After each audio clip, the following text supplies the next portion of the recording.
કાલે તમારી જોબ જતી રહે તો? એક દિવસમાં સેલેરી બંધ, ઇન્કમ બંધ અને સૌથી મોટો સવાલ, હવે આગળ શું? મારી સાથે પણ કંઈ આવું જ થયું હતું. મારી જોબ ગઈ અને સાચું કહું તો એ સમય મને પણ સમજાતું ન હતું કે હવે શું કરવું. ઘરમાં બધા પૂછે હવે શું કરવાનું છે, અને મારું મન કહે પહેલાં મને જ તો ખબર પડવા દો ને. પણ મને ત્યારે ખબર નહોતી કે મારી જોબ જવું એટલે મારી જર્નીનો એન્ડ નહીં, પણ મારી નવી જર્નીની શરૂઆત બનવાનું હતું. અને આજે હું તમને એ જ જર્નીની વાત કરવા જઈ રહી છું. જોબ ગયા પછી મારા મનમાં પણ ઘણા ક્વેશ્ચન્સ હતા.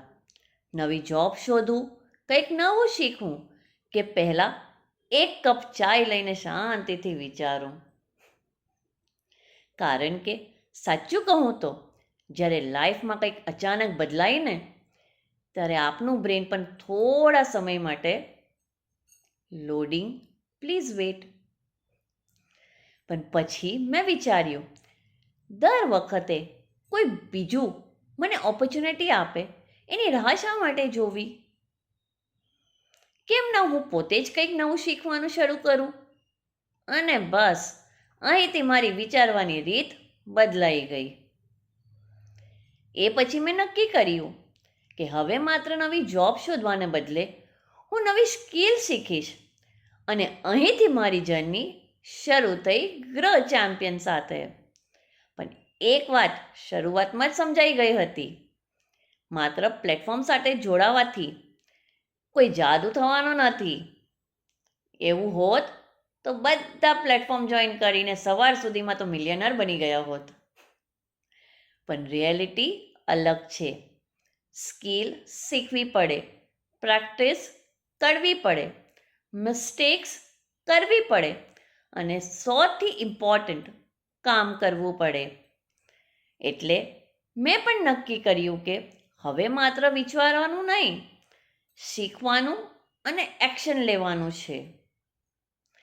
હમણાં હું પણ શીખી રહી છું digital skills, social media, communication, online work અને ઘણી નવી વસ્તુઓ. અને હું તમને એવું નથી કહેતી કે મને બધું જ આવડે છે. ના ભાઈ, હું પણ શીખી રહી છું. ક્યારેક કંઈક સમજાય છે, ક્યારેક મિસ્ટેક પણ થાય છે, અને ક્યારેક ટ્યુટોરિયલ જોઈને એવું પણ લાગે છે બધું સમજાઈ ગયું. અને 5 મિનિટ પછી આ થયું ક્યાંથી? પણ હવે હું એક વસ્તુ શીખી ગઈ છું, મિસ્ટેક થાય એટલે જર્ની બંધ નથી કરવાની. મિસ્ટેક એટલે ચાલ હવે આ ફરી નહીં કરું.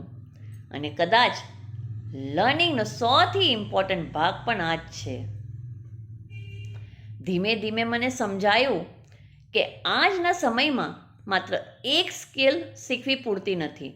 સ્કિલ શીખવી અને ઉપયોગ કરવો, પોતાનું કામ લોકો સુધી પહોંચાડવું અને સતત ઇમ્પ્રૂવ કરવું, આ બધું પણ શીખવું પડે. અને આ બધું હું પણ ધીમે ધીમે શીખી રહી છું.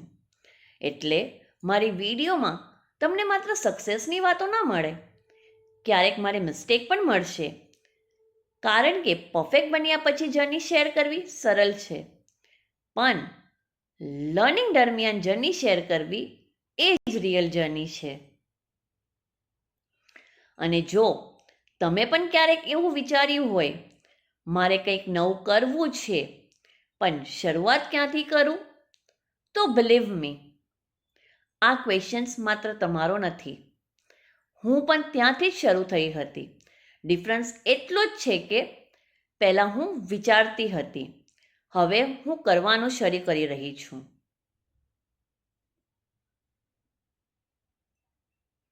અને આ જર્નીમાં હવે હું જે કંઈ શીખીશ, જે અનુભવ કરીશ, જે મિસ્ટેક કરીશ, એ બધું તમારી સાથે શેર કરીશ.